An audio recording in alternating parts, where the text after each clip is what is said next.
Now let's go a little deeper on denoising. This I find is a great starting point because it kind of gets rid of the muck that's around some of the more specific or pointillistic or less constant things that you may want to clean up with your audio. So if I go to the denoise category here, I can see I have a few options. I'm going to start with voice denoise. It's very, very handy, very simple. We're going to stay in adaptive mode and we have different optimizations. And just remember that these are all suggestions in terms of the ways that they are named. While I find that those suggestions are often correct, like music works better for music than dialogue and vice versa, I would say that if you're not having the right amount of luck, you can go ahead and play with them and you may wind up with something better. This is a very simple thing to use. We have a threshold, which is the point at which it's going to detect noise that it wants to get rid of. And then we choose how much we're reducing it by. It's as simple as that. So right now we're in adaptive mode. I'm going to go ahead and hit preview and let's start with the threshold up really high and let's back it in. Come dance with me on the land and in the sea. Time to let your body free. Turn around and feel the beat. Come dance with me on the land and in the sea. Time to let your body free. Turn around and feel the beat. Come dance with me on the land. Now, as I push the threshold higher, it's detecting more noise and applying that reduction to more of it. One thing that you have to watch out for is making things sound unnatural. Sometimes it's removing some of the character from the voice. So what you can do is dial it in with the threshold and then do a little dance with the reduction. See what the best combination is between threshold and reduction. And in the sea, time to let your body free. Turn around and feel the beat. Oh, we got to hit preview in order to hear what we're doing.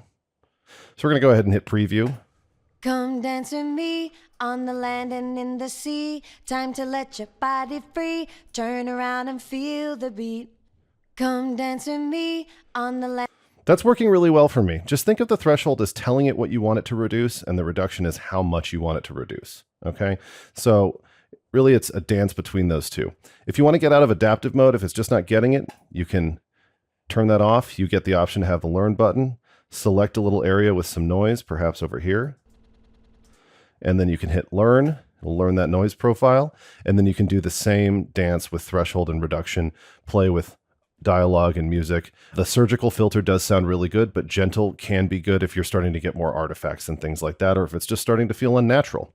If we go over to dialogue isolate, this is something that I use often with voiceover or field recordings. It can also be nice for live recordings of musicians and singers.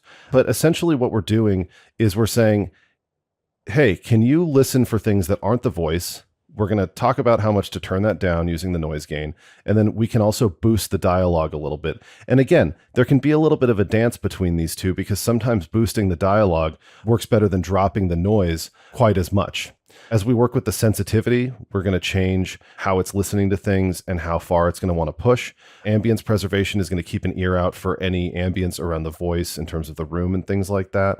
And then we can select our quality. Generally speaking, whenever you see a quality menu, it's just asking you how much processing power you want to devote. We're not in real time here. I say do best as much as possible. Unless you're really in a time crunch, then good, sometimes we'll do it. But I say, hey, go with it. Let's take a listen to this and let's play with the, I'm going to put the dialogue gain at 0 and let's put the noise gain at 0 as well. And let's take a listen. And this one takes a little bit of time. Feel the beat. Feel the beat.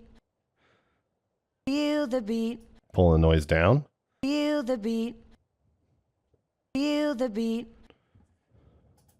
And I'm going to go ahead and I'm going to select a larger area. Feel the beat. Feel the... Turn around and feel the beat. Turn around and feel the beat. Turn around and feel the beat.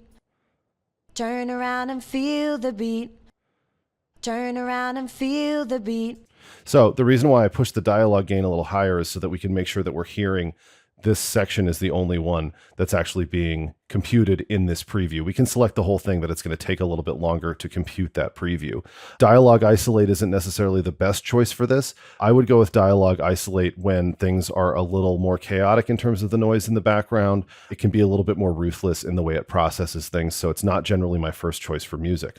The last one that we have here is spectral denoise, which can be super handy. I find it's not often necessary for music. It's a pretty advanced algorithm. We can choose adaptive mode and we can choose the quality. Again, best is where we're going to go. But what you want to do here is actually listen to the artifact control and then dance with the threshold and reduction in the same way we did with voice denoise. The other one I want to show here is declip. This isn't the same thing. What we're doing is trying to get rid of clipped intervals in our recording. And if we listen, if we find anything that's harsh, it can actually be handy for that. This is something that you can use for a recording that is totally blown out and will often salvage things in a way that can really work, especially if it's intermittent. Again, we're going to go to high quality here, but let's go ahead and listen here and see if we have anything that gets a little bit harsh, because sometimes this can be handy for that. On the land and in the sea, time to let your body free. Turn. Okay, so we have this here, this time. Time. So that sounds good, but maybe it's a little heavy-handed. So what I'm going to do is I'm going to pull in the threshold. I'm going to say, hey, here are the clips that I want you to sort of listen for. And then we can preview here.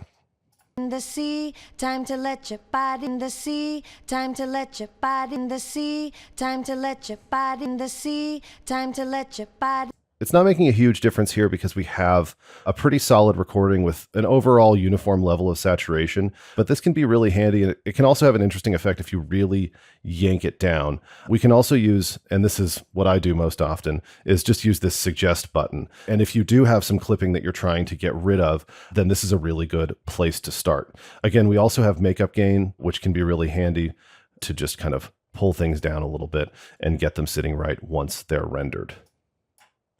Declip is one that can work really well if stuff is clipping across the board. However, I also suggest using declip in Audio Suite because it's so quick just to blast it in here and there. It's not one that I worry about a ton in the standalone.